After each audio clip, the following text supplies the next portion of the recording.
रामकृष्णारी वनस्पतीची ओळख युट्यूब चॅनलवर आपल्या सर्वांचं हार्दिक स्वागत। मित्रांनो, बंधू भगिनींनो, कसे आहात? सुखी असाल, आनंदी असाल, खुश असाल अशी देवाजवळ प्रार्थना करून व्हिडिओला सुरुवात करतो।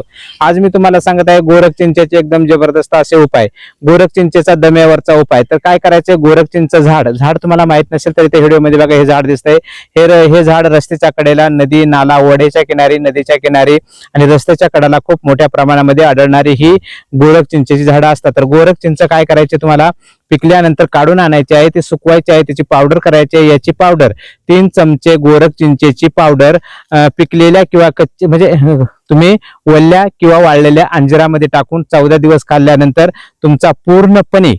तुमचा दमा हा पूर्णपणे बरा होऊन जाईल। दमा खोकल्यावर एकदम जबरदस्त उपाय आहे। गोरख चिंचेची पावडर 3 चमचे अंजीर मध्ये टाकून खाल्ल्यानंतर 14 दिवसामध्ये खोकला पूर्णपणे बरा होतो।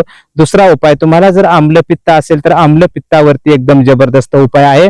काय करायचं, गोरख चिंचेमधील गिर काढायचा आहे, त्याचा काढा बनवायचा आहे, त्याच्यामध्ये थोडी खडीसाखर टाकायची आहे आणि हा काढा तुम्हाला 5 ते 6 दिवस घ्यायचा आहे। 5-6 दिवस घेतल्यानंतर तुमचं आम्लपित्त हे पूर्णपणे बरं होऊन जाते। आम्लपित्तावर एकदम जबरदस्त असा याचा उपाय आहे। काय करायचं आहे, गोरख चिंचेमधलं गिर काढून त्याचा काढा करून घ्यायचा आहे।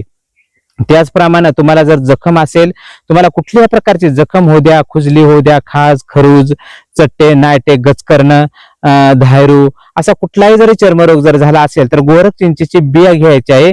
ती बिया अर्धवट जाळून तिची राख करायची आहे आणि लोण्यामध्ये खलवून काचेच्या बरणीत भरून ठेवायचं आहे किंवा काचेच्या बाटलीत भरून ठेवायचं आहे, किंवा ती राख लोण्यामध्ये खलवून मलम करून खाज, खुजली, चट्टा, नायटा, गजकरण जखमेवर लावल्यानंतर तुमची पूर्णपणे जखम, खाज, खुजली, गजकरण, नायटा, इसब असे चर्मरोग पूर्णपणे बरे होतात।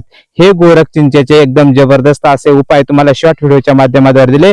याचा उपयोग करून आपल्या जीवनामध्ये सुखी, आनंदी व खुश राहा। धन्यवाद। रामकृष्णारी।